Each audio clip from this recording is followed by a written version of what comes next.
Bonjour, bienvenue sur la chaîne YouTube du comité de soutien. Bonjour. Aujourd'hui, nous allons aborder les enjeux politico-juridiques du mandat d'arrêt européen, en particulier sur la double incrimination. Et pour ce faire, nous avons invité Monsieur Francis Wurtz, qui est un ancien eurodéputé. Donc, bonjour Monsieur Wurtz. Bonjour. Peut-être que pour commencer, vous pouvez peut-être vous présenter, vous indiquer comment vous êtes intervenu sur le mandat d'arrêt européen dans le cadre de votre mandat d'eurodéputé. Voilà. Bon, j'ai été parlementaire européen depuis la première élection européenne au suffrage universel en 1979 jusqu'en 2009. Et les 10 dernières années, j'étais président d'un groupe politique. Je n'ai personnellement pas eu à intervenir directement dans les questions relatives au mandat d'arrêt européen, mais bien entendu que j'ai suivi de près l'évolution de cette législation dans la mesure où c'était un pas très important dans la maturation, disons, des institutions européennes. Très bien. Et du coup, on pourrait commencer par un rappel un peu du contexte historique dans lequel le mandat d'arrêt européen a vu le jour, en fait. Oui, alors le mandat d'arrêt européen a été l'objet d'une décision cadre, comme on dit, du Conseil européen en 2002. Il est entré en vigueur en 2004, mais la décision a été prise en 2002. Nous étions donc un peu dans la foulée de ce traumatisme mondial qu'a été l'attentat contre World Trade Center. Et donc la priorité des priorités était en l'occurrence la lutte contre le terrorisme et dans ce cadre, l'amélioration de la coopération judiciaire entre États membres. Donc, on est passé de la procédure traditionnelle de l'extradition à la procédure judiciaire du mandat d'arrêt européen. La des grandes différences, c'est que ce n'était plus une affaire entre États membres qui aurait, les ministères des Affaires étrangères, en gros, qui auraient préalablement conclu des conventions entre eux pour favoriser l'extradition, mais évidemment l'extradition était en quelque sorte l'objet de tractations diplomatiques et donc était soumise aux aléas, disons, des relations entre les États concernés.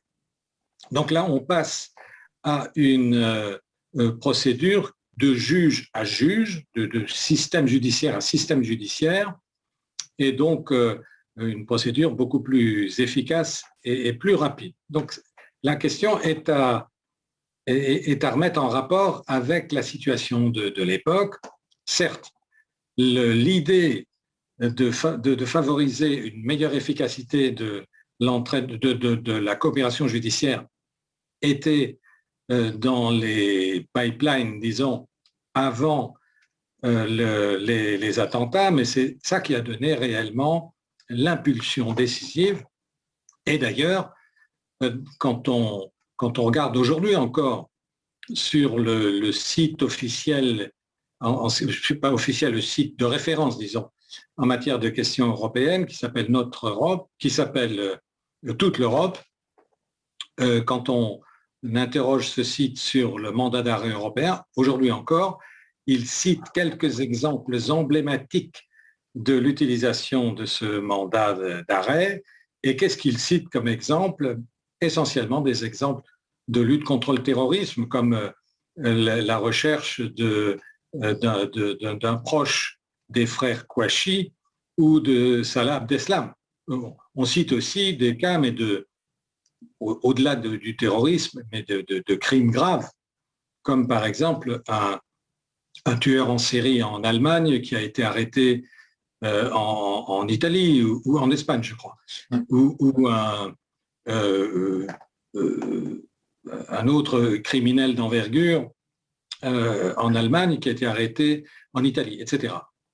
Donc, d'ailleurs, il y a dans le mandat d'arrêt européen une clause spécifique qui énumère 32 infractions extrêmement graves pour lesquelles les États membres se sont mis d'accord pour enclencher automatiquement la remise de la personne recherchée sans recherche particulière sur son cas judiciaire précis. Et parmi ces 32 catégories d'infractions, qu'est-ce qu'on relève en premier lieu? Le terrorisme. Et ensuite des crimes extrêmement graves comme l'exploitation sexuelle des enfants ou la traite des êtres humains ou la cybercriminalité, etc. etc. Et d'ailleurs, le viol, donc des crimes très graves. Et d'ailleurs, pour la petite histoire, il y a 3 catégories d'infractions citées dans ces 32 qu'un État membre avait vigoureusement mis en cause. Heureusement, il n'a pas obtenu gain de cause. C'était la corruption, le blanchiment et la fraude financière. Et ce pays, c'était l'Italie. Qui est d'ailleurs le pays de l'Union européenne qui a ratifié le plus tard de tous les États membres le mandat d'arrêt européen. Donc, voilà en gros les conditions dans lesquelles ce pas en avant dans la coopération judiciaire a eu lieu. J'ajoute un détail, mais qui n'en est pas un, c'est que en 2017, la Commission a publié un guide pratique pour l'utilisation du mandat d'arrêt européen dans lequel elle incite vivement les États qui auraient la volonté de recourir à cet instrument pour faire livrer une personne d'un autre État membre, elle les incite vivement à ne pas recourir à cet instrument pour des infractions jugées non essentielles, pas assez graves. Donc, tout ça, c'est des arguments à se rappeler quand on étudie le cas de Vincenzo Vecchi. Donc ça, c'était une brochure qui a été distribuée en 2017. C'est en ligne, on peut toujours consulter. Ça, c'est un guide pratique en ligne. Il existe peut-être aussi en papier, mais enfin, moi je l'ai en ligne, de la Commission européenne qui date de 2017. D'accord, ok. Avril, je crois, 2017, au sujet du mandat d'arrêt européen. Et je crois aussi que le MAE s'inscrivait dans un cadre où l'harmonisation des différentes politiques juridiques, codes juridiques, etc., était difficile entre tous les États membres de l'UE. Et donc, le mandat d'arrêt européen était aussi une forme de supplétif à ça pour pouvoir faire des échanges entre États, en fait, de personnes inculpées, en fait. On peut dire ça ou pas? Oui, en fait, il y avait depuis 1999, il y avait une réflexion en cours sur les moyens à trouver pour améliorer la coopération judiciaire entre États membres. Mais, vous voyez, entre 1999 et 2002, il s'est passé beaucoup de temps. Et s'il n'y avait pas eu ce drame aux États-Unis qui a ébranlé le monde entier, légitimement, il n'y aurait peut-être pas eu ce pas en avant. Mais entre-temps, évidemment, les domaines dans lesquels on a recours à ce mandat d'arrêt ne se limitent plus au terrorisme, mais à la grande criminalité, disons. Je crois qu'aussi qu'il y a un autre point qu'on peut souligner, c'est que c'est basé sur la confiance mutuelle entre États. Je crois que c'est un des points importants du fonctionnement et des conditions de fonctionnement du mandat d'arrêt européen. Oui, absolument. Il y a eu dès le début, et il y a encore aujourd'hui, deux logiques qui, en quelque sorte, s'affrontent. dans le domaine du mandat d'arrêt. Il y a d'une part ceux qui mettent en avant la reconnaissance mutuelle, c'est-à-dire la confiance que les États membres d'une même Union européenne sont censés se témoigner, y compris sur le plan pénal. C'est-à-dire qu'on ne va pas chercher, dans cette logique-là, on ne va pas chercher à comparer la façon dont notre propre système judiciaire opérerait dans un cas comme celui dont on parle, par rapport aux pays qui réclament qu'on livre cette personne.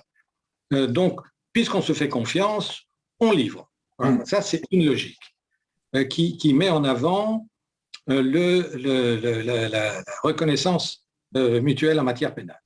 Et puis, il y a une autre logique qui dit, explicitement, ça a été dit et écrit, pour qu'il y ait confiance mutuelle, il faut qu'il y ait une garantie qu'en tout état de cause, les droits fondamentaux de la personne concernée soient respectés. Or, il y a un étalon dans l'Union européenne pour ce qui concerne les droits fondamentaux, c'est la charte des droits fondamentaux qui a été adoptée en 2000, c'est-à-dire avant la décision cadre concernant le mandat d'arrêt européen. Donc, d'ailleurs, dans le mandat lui-même, dans la décision cadre, figure une référence dès l'article 1er, paragraphe alinéa 3, une référence à la charte, à l'article 6 du traité de l'Union européenne qui lui-même renvoie à la charte des droits fondamentaux, en disant que cette décision concernant le mandat d'arrêt européen ne remet pas en cause l'obligation de respecter les droits fondamentaux. C'est pas une formulation limpide ni très proactive, mais la référence explicite y est.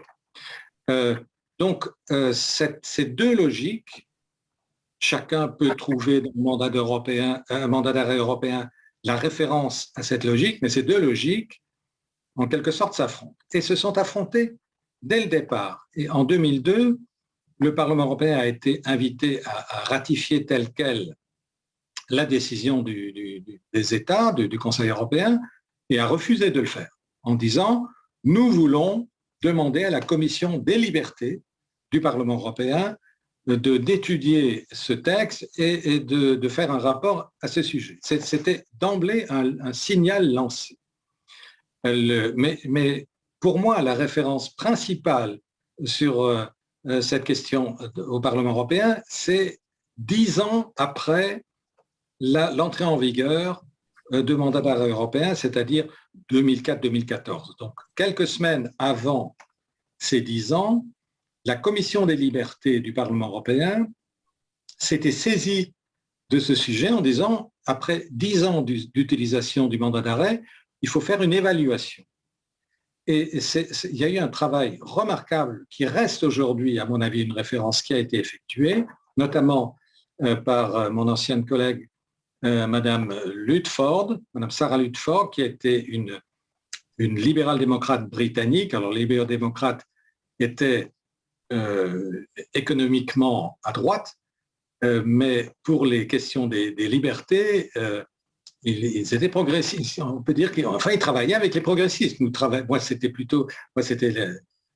J'étais président d'un groupe de gauche, mais on pouvait travailler avec les libéraux-démocrates sur les questions de liberté. Or, le rapport Ludford reste aujourd'hui très intéressant parce qu'elle a dénoncé, dans son rapport, elle a dénoncé, soutenue par la grande majorité des membres de sa commission, elle a mis en cause ce qu'elle appelait les excès du mandat d'arrêt européen.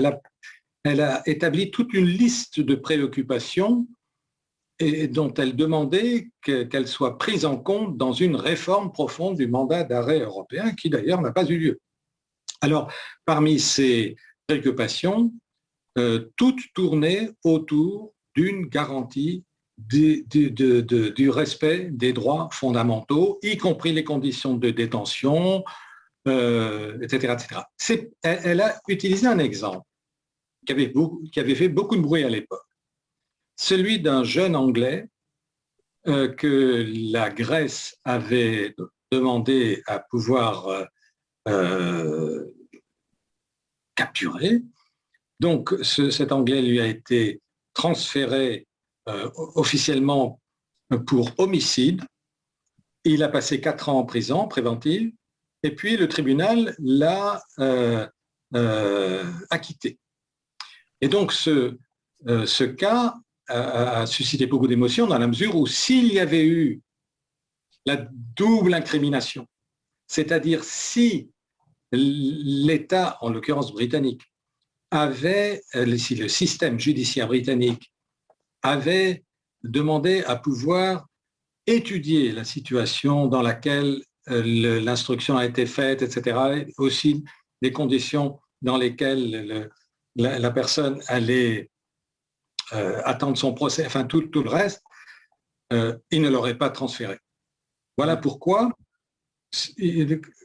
la logique qui met le doigt sur l'importance de la garantie du respect des droits fondamentaux, c'est la logique favorable au maintien en vigueur réel de la double incrimination, c'est-à-dire la possibilité, si le tribunal l'estime utile, ce n'est pas nécessairement le cas dans toutes les situations, mais quand il l'estime utile, de pouvoir étudier le dossier et donc ne pas transférer automatiquement. C'est très, très important de ne pas laisser en quelque sorte dépérir cette clause du mandat d'arrêt européen qui est la double incrimination, c'est-à-dire la non-automaticité du transfert.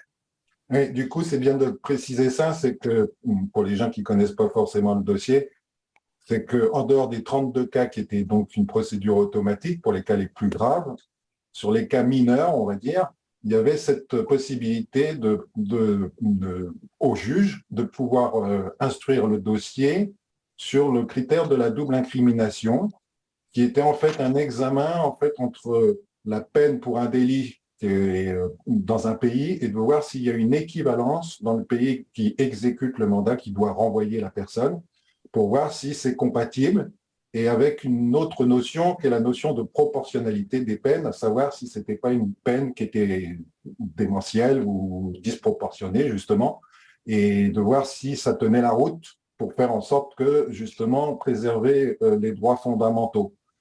Et du coup, la décision pour l'affaire Vincenzo Vecchi lors du 14 juillet dernier, l'avis qui a été rendu par la communauté, la Cour de justice la Cour de justice européenne a dit, dans le cas de Vincenzo Vecchi, suite à ce que la cassation avait demandé à la Cour européenne de justice de se prononcer sur ça, et elle a dit qu'en fait, l'équivalence des peines ne pouvait pas être stricte. Et donc, qu'une peine comme pour le cas qui nous intéresse aujourd'hui, Vincenzo Vecchi, la loi Rocco, qui est une loi fasciste de 1932, qui est une loi qui est intitulée Saccage et dévastation, qui permet en fait de criminaliser les manifestants selon 2 principes, le concours moral, le fait que quand on participe, on est forcément responsable, et donc c'est un transfert de la responsabilité individuelle à une responsabilité collective, on est responsable de tout ce qui se passe dans les événements, et puis donc associé à des très lourdes peines, puisque ça peut aller de 8 à 13 ans de prison. Donc voilà, je vous redonne la main par rapport à ça. Cette décision-là qui arrive donc le 14 juillet 2022 remet un peu en cause ce principe-là parce que en supprimant, en le vidant de son essence même, ben, l'examen devient obsolète puisqu'il n'y a plus de correspondance à avoir entre les 2 peines dans les 2 pays différents, quoi, l'émetteur et l'exécuteur, celui qui envoie. Est-ce qu'on est... Oui, j'ai vu cette décision de la Cour de justice de l'Union européenne et je suis doublement surpris. D'abord parce que, encore une fois, il y a dans le mandat d'arrêt européen à l'article 1er, alinéa 3, la référence précise à l'obligation de respecter en tout état de cause la garantie des droits fondamentaux sur la base de la charte des droits fondamentaux. Or, la charte des droits fondamentaux, en son article 49, évoque, je cite, l'intensité des peines ne doit pas être disproportionnée par rapport à l'infraction.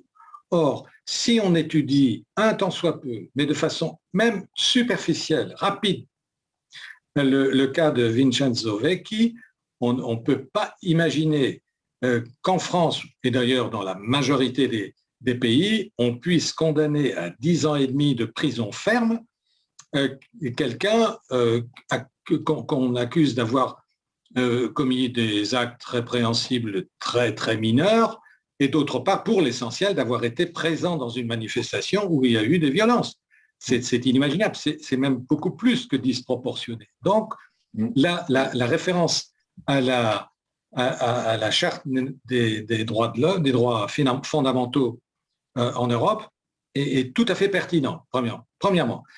J'ai été surpris de cette décision pour une deuxième raison, c'est que la Cour de justice elle-même, en 2016, avait, dans un cas double,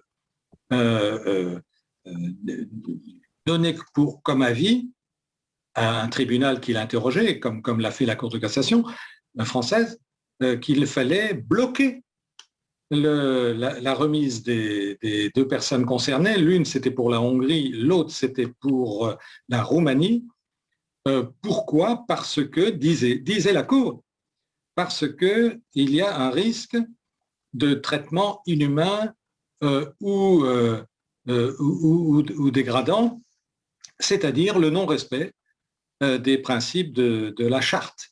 Donc là, il y a quelque chose qui mériterait absolument de ne pas en rester là, d'être relancé sur la base des précédents, sur la base des textes.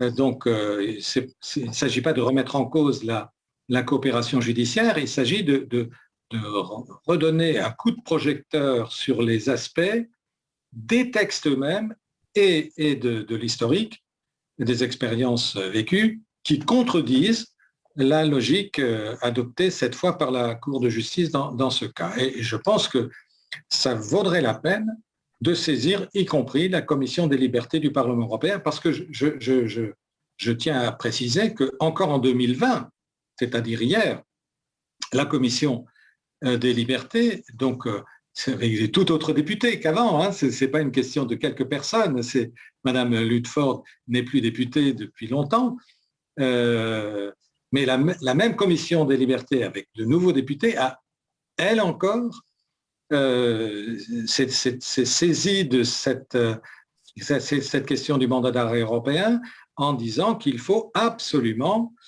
que la garantie du respect des droits fondamentaux des personnes concernées soit établie. Du coup, vous, comment vous expliquez justement cette décision c'est quoi le ressort politique qu'il y a derrière ça? C'est de vouloir simplifier à l'extrême? Je pense qu'il y a une logique fédérale. L'Europe est un ensemble et donc il ne faut pas qu'il y ait de réflexe national par rapport à la volonté européenne. Mais ça supposerait, pourquoi pas, mais ça supposerait qu'il y ait une harmonisation poussée, préalable, et démocratiquement acceptée par les pays membres, et leurs parlements et leurs citoyens, une harmonisation préalable poussée du code pénal d'un code pénal européen en quelque sorte. C'est ça. Dire simplement on se fait confiance alors qu'il y a des cas comme celui que vous venez de citer avec cette loi mussolinienne où on ne peut pas se faire confiance parce que ce serait complètement contraire aux valeurs affichées par l'Union européenne. Donc on ne peut pas faire abstraction de cette anomalie et prôner une confiance aveugle. La confiance, encore une fois, comme ça a été explicitement dit par la Commission des libertés du Parlement européen, la confiance mutuelle n'est concevable que sur la base d'une garantie explicite du respect des droits fondamentaux dans les pays concernés dans leur système législatif. Alors nous, pour le comité, on est d'autant plus soucieux de regarder ça de près parce que sur la confiance mutuelle, on a des choses à dire aussi par rapport à ça, c'est que l'Italie avait émis un deuxième mandat d'arrêt européen sur une ancienne affaire aussi qui concernait Vincenzo Vecchi, qui était sur une contre-manifestation une manifestation fasciste, alors qu'elles sont normalement pas autorisées en Italie. Il y a eu cette contre-manifestation et il a été jugé, il avait fait sa peine. Pareil, il n'y a pas eu de dégradation particulière, mais toujours sous ce mode d'inculpation. Et en fait, il avait éclusé sa peine. Et l'Italie avait quand même envoyé ce mandat d'arrêt européen. Et nous, quand on a commencé à étudier le dossier de Vincenzo Vecchi, on s'est aperçu que cette peine était effectuée et que donc le mandat d'arrêt européen n'avait pas lieu d'être.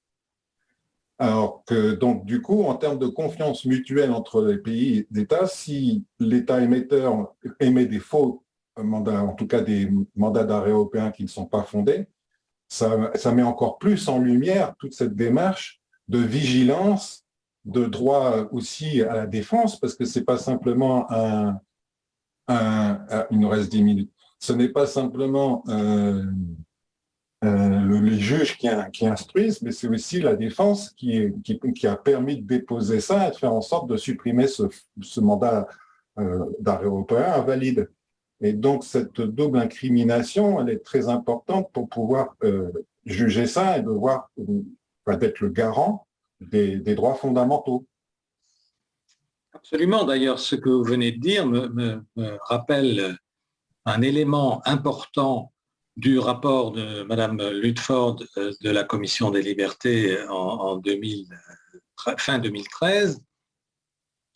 Elle disait, en quelque sorte, si on parle de confiance mutuelle, ça doit être vrai à l'envers aussi, à savoir qu'à partir du moment où un État membre estime que dans tel cas, par rapport à telle personne, les garanties des droits fondamentaux ne sont pas respectées, dans ce cas-là, il faut, dit-elle, que dans le système d'information Schengen, c'est-à-dire la référence pour savoir si un mandat d'arrêt peut être légitime ou pas, dans ce système d'information Schengen, la personne en question, le nom de cette personne doit être retiré. C'est-à-dire, elle dit en quelque sorte, il faut qu'on se fasse confiance aussi si on estime que dans un cas concerné, les droits fondamentaux ne sont pas respectés. Et pas seulement pour la culpabilité éventuelle de la personne concernée. Donc ça converge avec votre souci. Je pense que c'est tout à fait légitime. Il faut faire du cas de M. Vecchi une affaire, quelque chose qui ne doit pas faire jurisprudence dans le mauvais sens, mais qui doit au contraire éveiller l'attention sur une anomalie grave du mandat d'arrêt européen, ou plus précisément d'une certaine lecture du mandat d'arrêt européen. Parce qu'on assiste à une sorte d'éviction subreptice progressive de la double incrimination, qui pourtant figure dans le mandat. Donc, il ne faut pas suspecter tous ceux qui insistent sur la nécessité de maintenir cette double incrimination, il ne faut pas les suspecter de vouloir torpiller la coopération judiciaire. Ils ne veulent pas torpiller la coopération judiciaire, ils veulent que ce soit fait avec rigueur, avec toutes les garanties nécessaires pour le respect des droits fondamentaux des personnes concernées. Ce qui joue aussi là-dedans, est-ce que le fait que les États membres aient signé la Charte européenne des droits humains oui, le traité de Lisbonne, est-ce que ça, c'est pas aussi un handicap de dire, de toute façon, comme ils ont signé le traité et la charte, il n'y a pas de souci, on peut faire confiance, il n'y a pas de risque là-dessus. Ça, c'est Non, le non, non, non, premier pas du point. tout. Et le Pas deuxième du tout. point, c'est qu'on a entendu aussi le fait de certains juges de dire, dans ce cas-là, euh, Vincenzo Vecchi n'exécuterait pas sa peine et du coup, il y aurait un cas d'impunité. Alors que, bon, je précise quand même qu'il a fait presque 2 ans au moins une année de prévention. Donc, il a quand même déjà aussi payé pour ça, quoi. Oui, alors sur le premier point, cet argument n'est pas recevable pour la raison suivante. Depuis 2009, la charte des droits fondamentaux, qui date de l'an 2000, mais depuis 2009, elle est devenue contraignante. Elle fait partie du traité européen. Autrement dit, les tribunaux doivent s'y référer et doivent la considérer, de chacun des articles de cette charte, ils doivent considérer chacun des articles de cette charte comme une obligation à respecter. Donc, ce n'est pas facultatif, c'est contraignant. Donc, ça fait partie du corpus juridique européen aujourd'hui pour toutes les parties concernées. Et pour votre deuxième remarque, vous y avez répondu.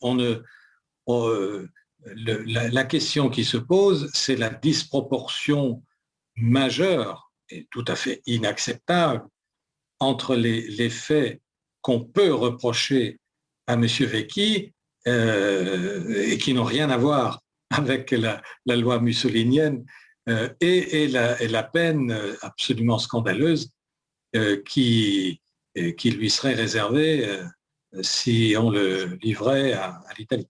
Mm-hmm. Du coup, c'est en ce sens-là où nous, on se positionne un peu comme des lanceurs d'alerte aussi, c'est par rapport à cet avis de la Cour européenne de justice du 14 juillet. C'est que c'est un garde-fou qui saute sur le respect des droits fondamentaux. On a pris d'autres exemples parce qu'il y a quand même des régimes aujourd'hui, on va dire autoritaires et voire liberticides au sein de l'Union européenne. On va pas les nommer, mais on peut penser un peu plus du côté de la Hongrie ou des pays comme ça. Et que, par exemple, une femme qui se ferait avorter dans un pays où il n'y a pas où c'est un délit, elle ne pourrait pas venir se réfugier en France, par exemple, sous le fait qu'on supprime la double incrimination de son contenu et que du fait, on pourrait la renvoyer pour un prétexte ou un autre sur l'automaticité, en fait. Et du coup, ça dépasse le cadre de Vincenzo Vecchi. Pour nous, c'est important aussi, mais on le globalise sur l'ensemble et que il faut quand même, au sein de l'Union européenne, pouvoir prévenir des régimes autoritaires qui peuvent se profiler à l'horizon. Quand on voit les résultats de l'élection en Italie, enfin bon, il y a des sources d'inquiétude quand même qui sont bien présentes.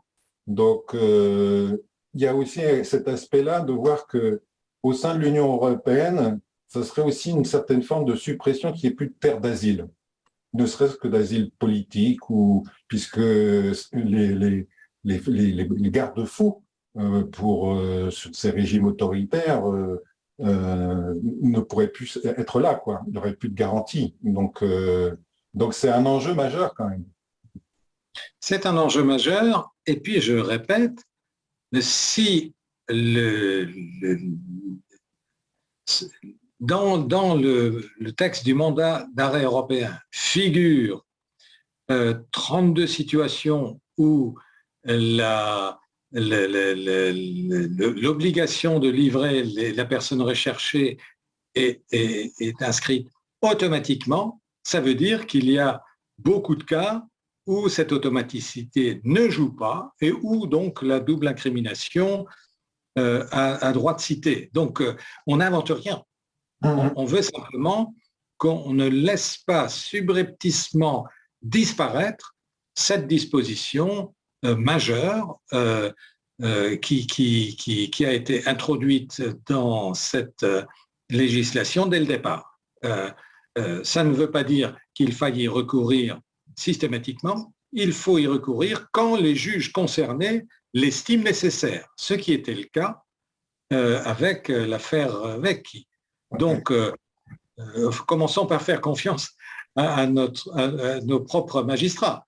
Il faut rappeler qu'il y a 2 cours d'appel françaises, donc une à Rennes et une à Angers, qui a cassé le mandat d'arrêt européen. Bon, le premier, c'était pour un vice de forme, et le deuxième sur justement cette question de la loi Rocco et la disproportion des peines, etc. Donc, il y avait déjà eu cet exercice-là, et c'est le pourvoi en cassation du parquet à 2 reprises qui nous amène sur ce chemin-là qui devient de plus en plus délirant et dangereux. Voilà, c'est pour ça que je pense qu'il faut faire de cette affaire franco-italienne une affaire européenne. Ça nécessite, ça appelle réellement une réflexion collective et la mise en exergue des aspects qui ne vont pas dans cette affaire à ce stade, parce que la bataille n'est pas terminée. Mais vous disiez tout à l'heure que le texte même du MAE à sa création donc intégrait en dehors des 32 cas automatiques la notion de double incrimination et de proportionnalité des peines.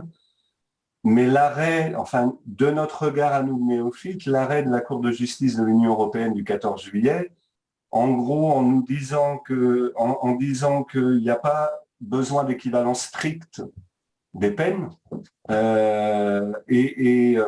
enfin voilà, pour nous, ça remet complètement en question ces principes même du MAE. Donc, comment une Cour de justice de l'Union européenne peut renier les éléments du texte, en fait? Alors, la proportionnalité des peines, ça, c'est une citation de la Charte des droits fondamentaux. C'est ça que j'ai dit. C'est l'article 49, dernier alinéa de cet article. Donc, ce qui est intégré dans la décision cadre sur le mandat d'arrêt européen, c'est que ce mandat ne change rien, n'a pas la possibilité de modifier l'obligation de respecter les droits fondamentaux tels qu'ils sont énumérés dans l'article 6 du traité de l'Union européenne, c'est-à-dire la Charte. Voilà, c'est ça que j'ai dit. Alors, avant que n'existe le mandat d'arrêt européen, quand il y avait le système traditionnel de l'extradition, la double incrimination, en quelque sorte, était la règle. Et aujourd'hui, elle est plutôt l'exception. Voilà. Mais parce que c'est la logique de la reconnaissance mutuelle. À partir du moment où vous reconnaissez a priori que tous les pays de l'Union européenne sont en quelque sorte au-dessus de tout soupçon en matière de défense des droits fondamentaux, vous n'avez pas besoin de contrôler. Voilà. Eh bien, à partir du moment, comme le dit explicitement la Commission des libertés du Parlement européen, à partir du moment où on estime que la confiance mutuelle n'est possible que s'il y a une garantie que les droits fondamentaux des intéressés soient respectés, eh bien, il faut, c'est ce que demande la Commission des libertés, ce qu'avait demandé le rapport Ludford, c'est qu'il faut qu'il y ait une possibilité explicite dans le mandat d'arrêt européen, une possibilité explicite de refuser de livrer la personne s'il y a un doute sur le respect de la garantie des droits fondamentaux de la personne concernée. Du coup, je crois qu'on a fait un peu le tour. Est-ce que vous voulez rajouter quelque chose en conclusion ou je ne sais pas. Est-ce que... La conclusion, c'est ce qu'on vient de se dire, à savoir que on ne peut pas, on n'est pas quitte dans cette affaire avec la décision de la Cour de justice de l'Union européenne. Nous pensons que cette affaire est suffisamment significative d'anomalies à creuser pour les surmonter, pour les dépasser, et que ça rejoint un certain nombre de préoccupations exprimées notamment par la Commission des libertés du Parlement européen depuis 20 ans, y compris dans des documents aujourd'hui encore consultables, comme le rapport Ludford, mais il y en a peut-être d'autres, mais en tout cas celui-là me semble particulièrement pertinent. Ok, très bien. Ben, on va conclure là-dessus. Donc, Denis et moi, au nom du comité, on vous remercie beaucoup. Vous avez été très prompt à réagir à notre demande et très disponible. On tenait à le dire et à vous remercier beaucoup au nom du comité. Je vous félicite pour votre engagement, pour cette cause juste et je vous rejoins complètement dans cet esprit. Merci, merci.